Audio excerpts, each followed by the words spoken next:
Hello mga madam, good morning. O, 'di ba? It's already 8:21 at fresh na fresh ako ngayon. Kasi magluluto ako, guys. Syempre magluluto na naman tayo. At maaga nga akong nagising kasi kanina yung asawa ko nagtrabaho siya at hindi na ako nakabalik ng tulog. So naligo na lang ako para mag-video ako. Maganda naman tignan, oh, 'di ba? Feeling maganda. And happy Tuesday mga madam. Happy Tuesday mga madam. Magluluto ako guys ng biko at saka tawag doon yung isa, ukoy. Kasi parang nagki-crave na naman ako at pupunta kami ng friend ko mamaya sa labas. Gagala kami ng friend ko. So susunduin niya ako dito sa bahay. So nag-crave din siya ng biko. So sabi ko sa kanya ako na lang magluto kasi may ingredients naman ako dito. Tapos yung ukoy, yung gusto ko sana yung suman na balanghoy. Pero yun lang, wala akong dahon ng saging at parang too much sweet na kasi bawal sa atin ngayon. Bawal sa akin kasi buntis ako. Kaya magluluto lang ako ng suman guys, pero konti lang. Yung dalawang cups na siguro. So ngayon, ano pa naman, 8:30 at siguro mga 11 nandito na siya. So magluluto na ako. Pero before that, mag-breakfast muna ako. Magsaing ako ng bigas na malagkit. Sana yung bintana. Ganda ng ambience ngayon kasi ang liwanag. I like the weather. Yan yung aking dining table. Ganda ng ng view, maliwanag. Oh. Sarap sa feeling, no? Pagkagising mo, malinis yung kitchen. Nilinis ko na yan kagabi. May nga dyan, may tawag, hagdan. Kasi, parang nasira kagabi yung yung lights. At ito, nagsaing ako ng kanin kagabi kasi sabi ko, yung asawa ko, kakain daw siya ng breakfast. Dadala daw siya ng fried rice at saka itlog. So, nagsaing ako. Pero, sabi niya ayaw na lang daw niya kasi nagmamadali siya. Late na siyang nagising. So, magluto lang ako guys ng fried rice. Maganda yung lightnings. Mainit-init. Nakalimutan ko pala guys na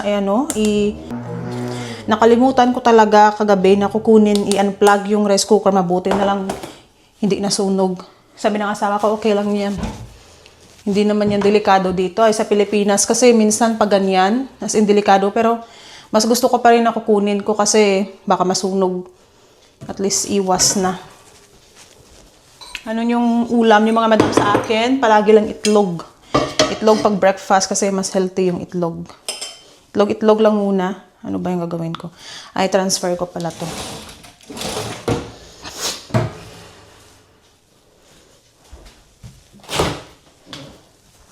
Ibang rice, ilalagay ko dito guys sa may sa plastic bag. Para cold. Para yung starch niya mawala. O yung sugar, yan doon yung sabi nila, mag-less daw. First time ko guys magluto ng biko. So wish me luck, sana masarap. Pero gusto ko yung hindi masyadong hindi masyadong matamis.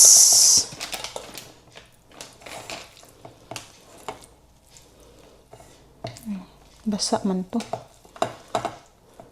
Favorite ko talaga ito guys. O yung yung dukot. Dukot tawag. Yun na lang muna. Magluto muna ako ng itlog pala. So yung friend ko guys, yung biyahe niya, medyo malayo-layo pa. Kaya sabi ko gagala tayo if wala kang work. Kasi day off niya. Pasalamat talaga ako guys na may kaibigan ako na ganyan. Palagi siya nagda-drive. Sabi ko pag marunong na ako mag-drive, babawi ako sa'yo. Puntahan kita dyan. Kasi nagtatrabaho siya. So, busy din siya palagi. Pero pag day off niya, gumagala pa rin kami. Filipina. Ayan yung mostly sa mga vlog ko, guys. Sinasali ko yan siya. Yung kasama ko nung pumunta kami ng Vegas. Suki ko yan noon sa pagbibenta ng kutsinta. Nagbenta kasi ako noon ng kutsinta, lumpia. Palagi siyang bumibili. Follower ko yan siya sa Facebook. Kaya I'm so blessed talaga na may mga kaibigan akong ganyan. Yung ano ba, wini-welcome ka nila kahit bago ka pa lang dito sa Amerika. May chika ako mamaya sa inyo mga madam. Na yung mga tao dito sa Amerika, yung especially yung mga Pinoy, yung may mga ugaling ano, yung feeling ba mapagmataas kasi matagal na sila dito. Mamaya i-chika ko yan sa inyo. Kaya abangan nyo. Prito ko muna to guys para yung ano, yung kanin, i-ano ko, fried rice. And then yung natira ilagay ko na sa plastic. Then magsaing ako ng malagkit. Akin nga ano. Maganda pala pag gigising ka ng umaga, no? Palagi kasi ako nagigising alas 11 na. Pero pag ganitong oras, parang madami ka pang magawa. Hindi ako nasasawa kakakain ng itlog, guys. Then, mag-init ako ng tubig. Mamaya na lang siguro.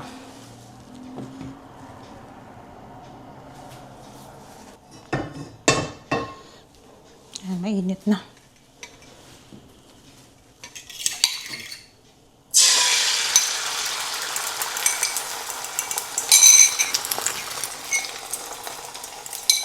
Gumagawa din ako ng vlog ko sa Reels. Para dual purpose. YouTube at saka Reels. Kasi ito yung trabaho ko, guys. Sa mga nagtatanong kung anong trabaho ko. Social media.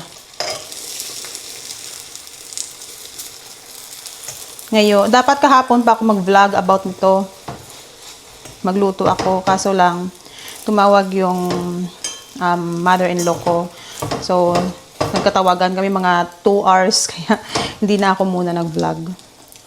Kasi namimiss niya daw ako.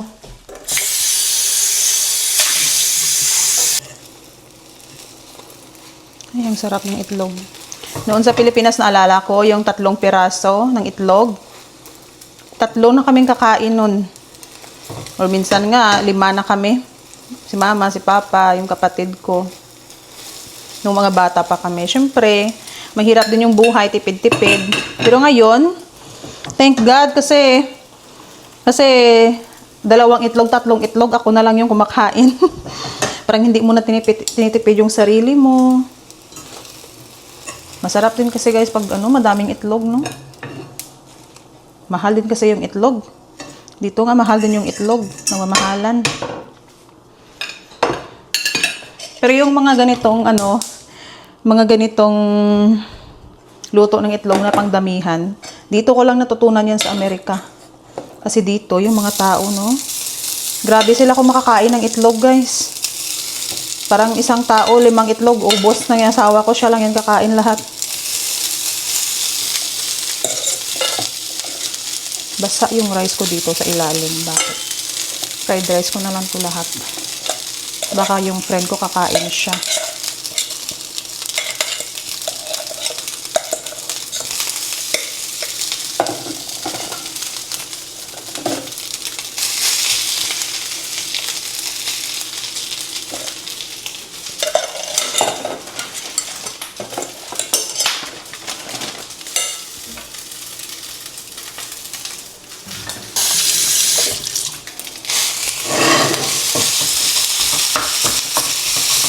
Hindi ko na ginigisa guys sa bawang.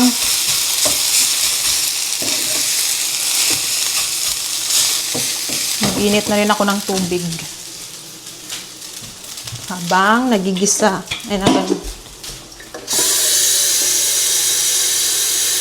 kasi meron pa ako ditong kamuting kahoy.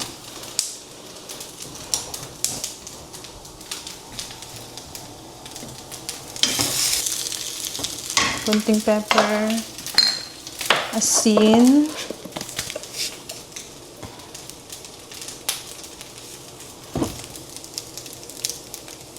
Tsaka patis.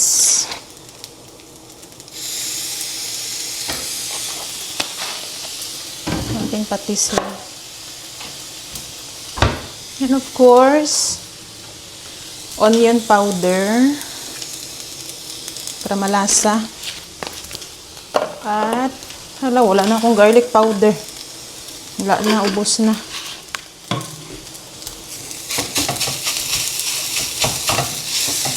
Mekos lang guys.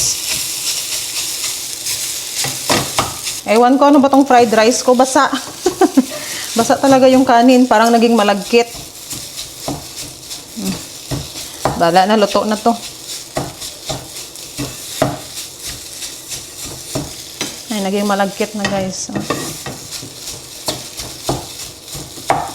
Timpla na muna ako ng kape.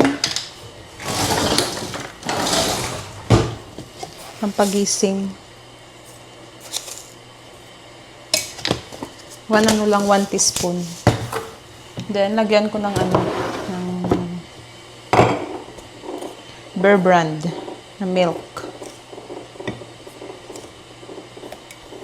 3 tablespoon. Then, konting brown sugar. Kunti lang.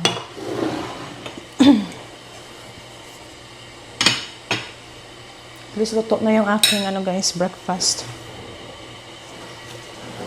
Hugasan ko na muna to. Napapakulo pa ako ng tubig. Kasi magsaing ako ng malagkit na rice. Yung aking lemongrass, need ko na tong, bukas pala. Need ko nang i-replant.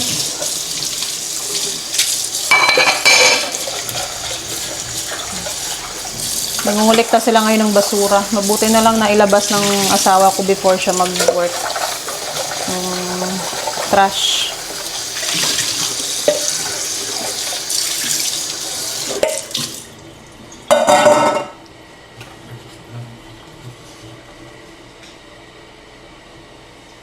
May package na naman na dumating. Ito na siguro yung in-order namin na na tawag doon. Ala, malamig. Sa baby registry. Wow, thank you so much. Ang dami ng gift ng baby, ha? Hindi ko pa nga ma-open. Madami pa kaming need i-open. Thank you, Lord. Ito na guys, yung mga gift. Hindi pa talaga namin na-open. Kaya, tawag doon. Kaya pag may time kami bukas, i-open namin lahat to. Ang mga diaper lang naman. Ang mga diaper. Tapos pa yun? Wipes. Kumukulo na yung aking sticky rice. May chika ako sa inyo mga madam habang umiinom ng kape.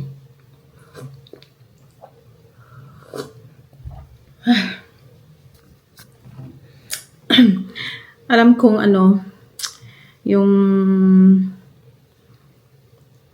nag-comment nito, palagi talaga yan siya nakaabang sa post ko. Microphone. Hello, mic test.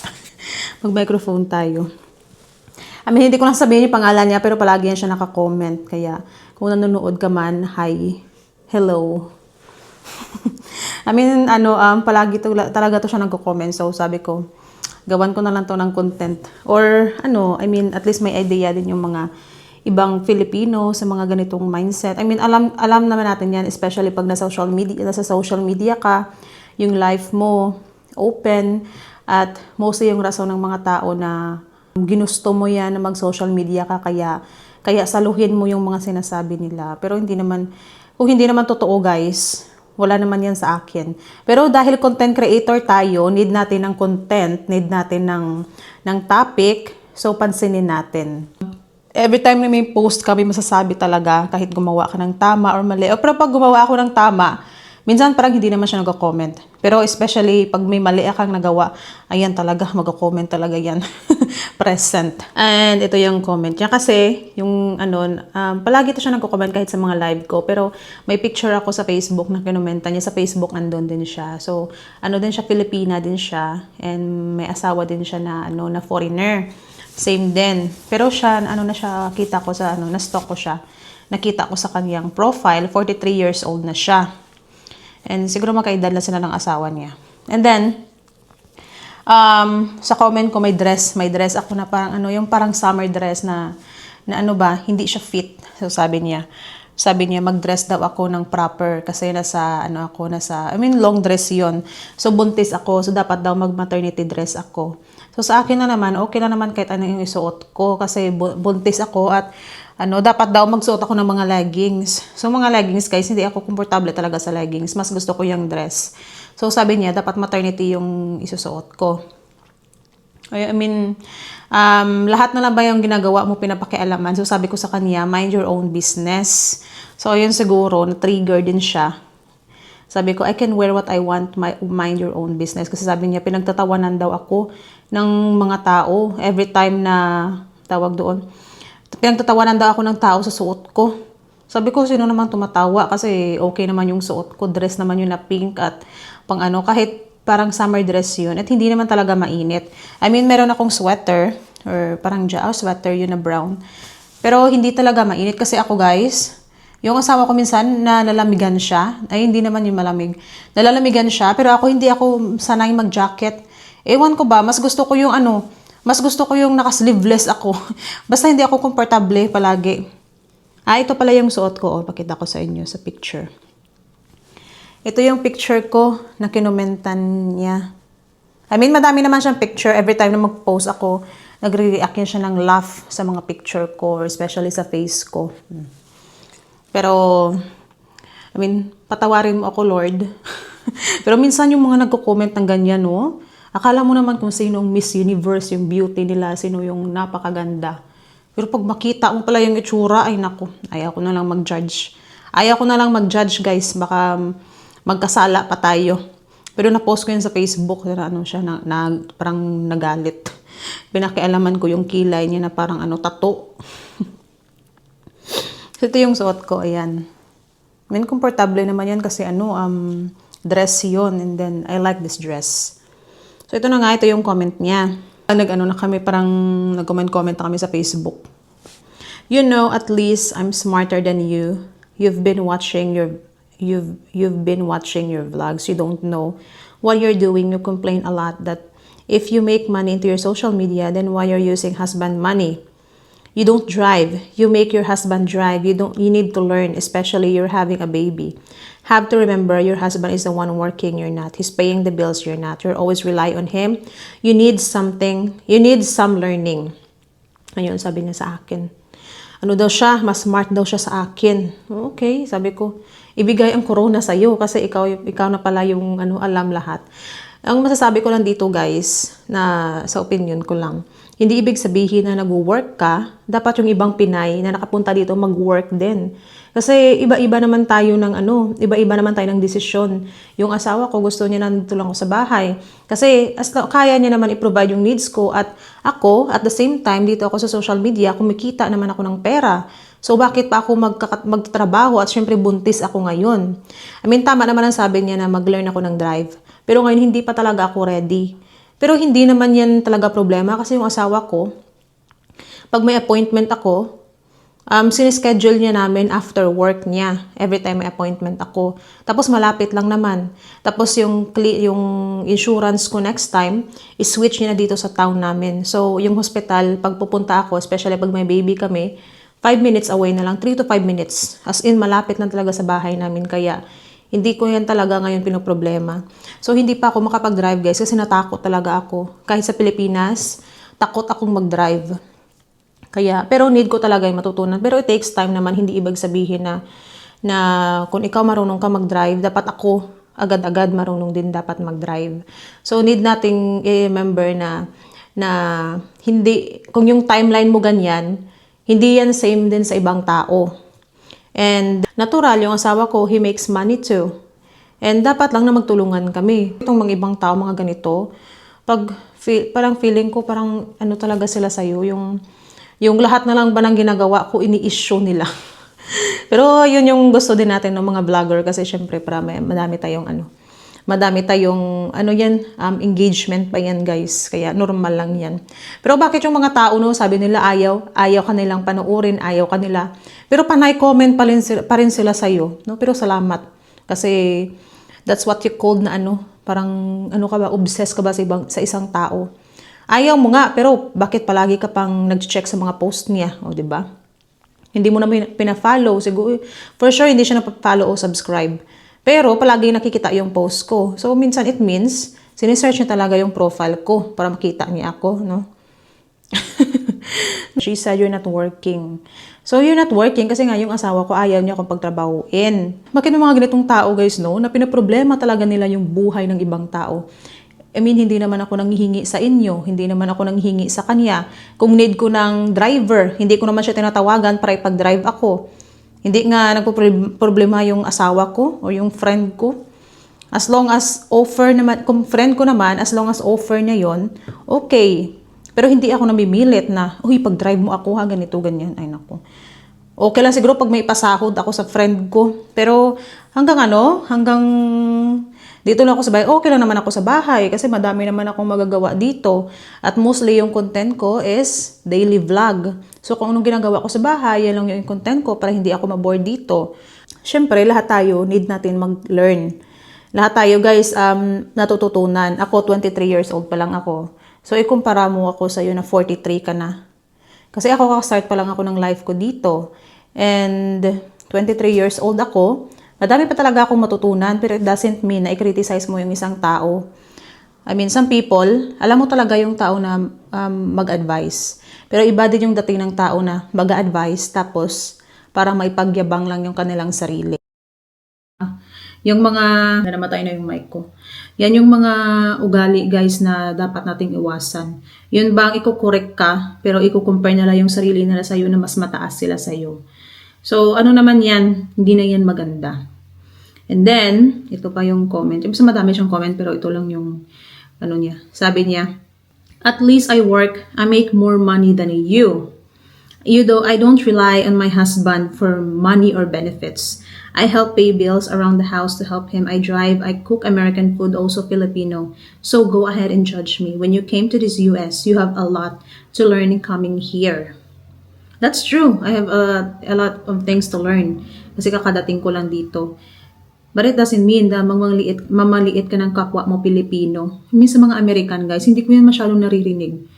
Sa mga Filipino lang talaga, no? Grabe yung ugali ng mga Pilipino na ganito. Sa Amerika, pag nandito kayo, welcome kanila. Yung mga American, yung mga Pilipino sabihin, paano trabaho mo dito? Sino nagdalasin mo dito? Mga ganyan-ganyan. Dapat magtrabaho ka or ano. Parang minabadali ba nila yung buhay mo na may asawa ka naman, depende yan sa asawa mo kung gusto ka niya pagtrabahuin o hindi. Kasi hindi nga nagreklamo yung asawa mo, sila yung nagastos, tapos yung taong walang ambang sa buhay mo, sila pa yung nagreklamo. Yung mga ganyan na salita, no? At least I make more money than you. Yung ba mga ugali ng taong mayabang, no? Pasimple lang pero mayabang. I don't rely on my husband money. Ay, naku. Ay, ako guys, nagre-rely ako sa asawa ko. Pero at the same time, kung makita ako ngayon dito sa social media, nagre-rely pa rin ako sa asawa ko. Pero ano naman yan, tulungan kami. It doesn't mean, syempre nag-asawa tayo, magtulungan tayo. At kung yung asawa mo maaasahan naman, why not, no? 'Di ba? Maaasahan naman, good provider yung asawa mo. Wala naman diyang problema. As long as tumutulong ka din sa kanya. Kasi pag nandito ka sa bahay, ikaw yung naglilinis, ikaw yung nagluluto para sa asawa mo, ikaw yung naglalaba. So, it's normal. So, ano yung sabi niya na, she pay the bills. Paano mo nasabi na ikaw lang yung nagbabayad ng bills at ako hindi? Kasi nasa bahay lang ako. Hindi mo yung masasabi kasi hindi mo naman alam yung laman ng bank account ng isang tao. Kaya huwag kang mag-judge agad-agad. Mga toxic na mga mindset ng Filipino.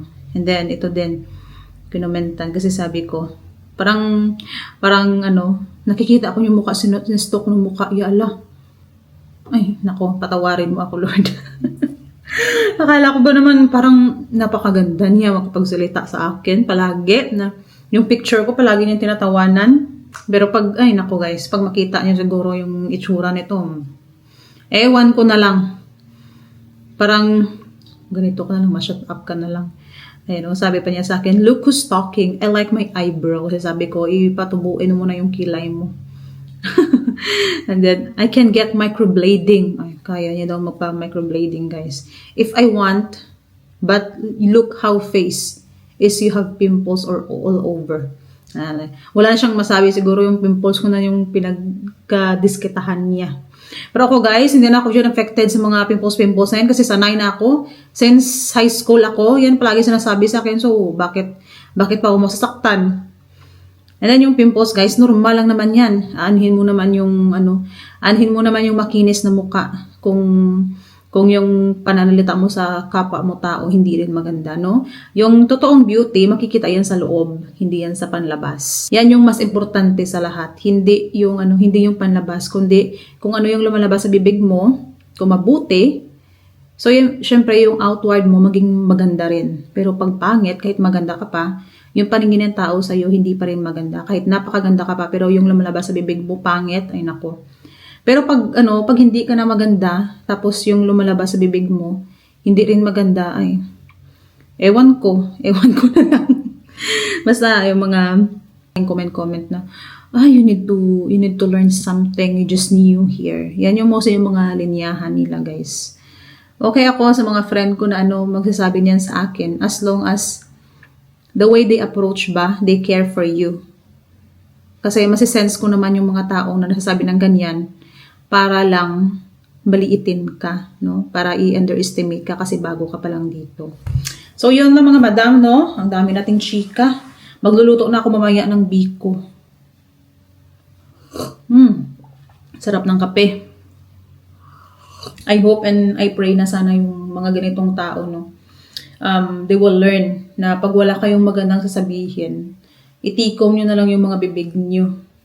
At nyo na lang, mind your own business na lang. At kung naiinis kayo sa tao, edi block nyo kung totoong naiinis kayo. Para wala kayong stress. Para wala kayo bang stress sa buhay nyo. Pero pag sabihin nyo na naiinis kayo, pero palagi pa rin kayo nakaabang sa post niya, ay nako. Parang baka naiinggit na yan, no? I mean, hindi naman ako confident na ganyan, hindi naman ako grabe na kasi sabi naman niya, she makes more money than me. So, bakit ba need mo pang isabihin yan? So, it means nakikipagkompetensya ka sa isang tao. I-compare mo, ako na 23 pa lang ako, sa'yo na 43 na. Yun bang, syempre, madami ka na experience, madami ka ng siguro sa buhay mo, achievement. Pero lagi natin tandaan, guys, hindi yung material na bagay yung palaging makapagpasaya sa tao. Hindi yung mga bagay na mga material ang kailangan natin ipagmayabang. Kasi lahat lang naman yan, guys.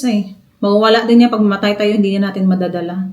Siguro, maging proud ka, pero hindi ibig sabihin na gamitin mo yan para maliitin yung kapwa mo. Hindi natin alam yung ikot ng mundo. Nasa ibabaw ka, hindi nasa ilalim ka.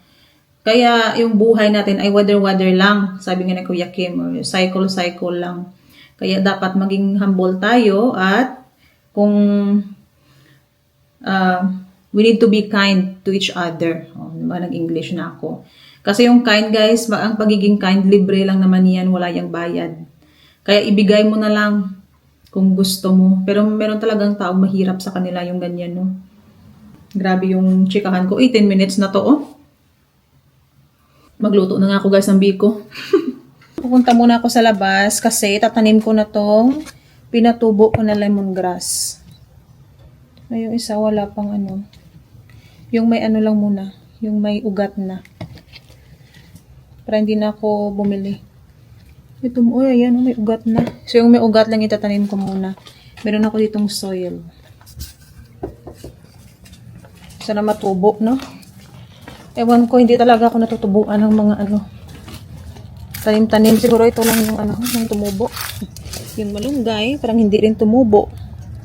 Tignan nyo guys yung itsura. Puro na dahon na lalaglag na. Ayan, yung aking sibuyas dahon. Yung malunggay, ewan ko kung natubo. Dito lang muna ako sa labas, magtanim. Maganda yung lupa na to.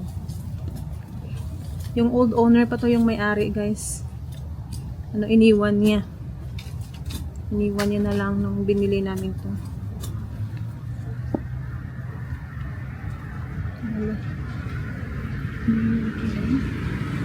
What? Ayan. Guys, natubo ba?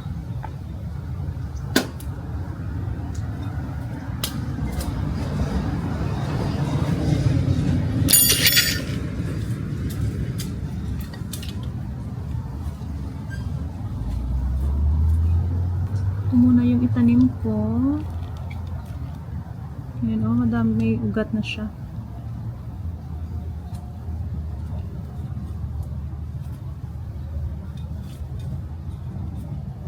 Sana tubo ka ha.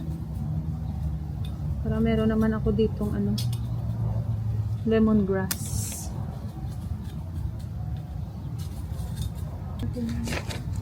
Organic soil.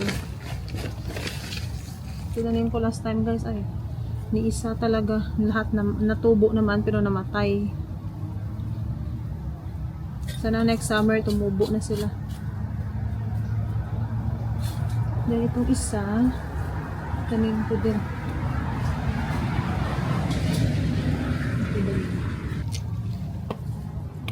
Ano, mga daming tao dito na nag-walking din sa labas.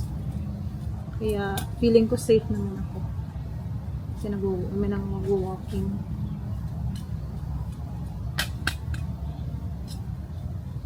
Ako dito guys, hindi pa talaga ako sanay. Parang nanibago pa rin ako sa mga ano, mga lugar-lugar. Or syempre yung neighborhood ko, kakalipat lang namin. Hindi mo pang pag-aralan yung mga neighbors mo, yung mga tao dito. Especially malapit kami sa park. 3 yung itatanim ko. Kasi malaki naman to.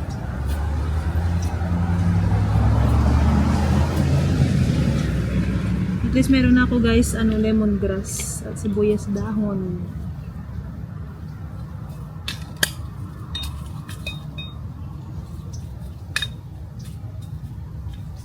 Malunggay ko. Hindi ko na makita. Bibili ako ng ano, ganitong malaki pala na pot. Kasi ito yung kailangan ko pag magtanim ako. Water.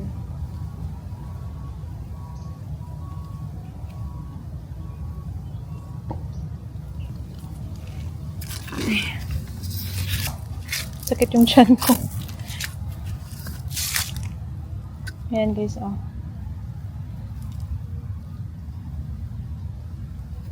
Mga madami, end ko na lang siguro yung live ko, end ko na lang siguro yung vlog ko ngayon kasi medyo mahaba na siya. So yung next ko na video guys, yung pagluluto ko ng biko, ipopost ko yan bukas. So abangan nyo yan sa video ko. And don't forget to follow me in my Facebook page. My name is Maria Rose Vlog with Blue Mark Check. Don't forget to like, share, and subscribe my YouTube channel. Thank you so much everyone. God bless you all. Bye!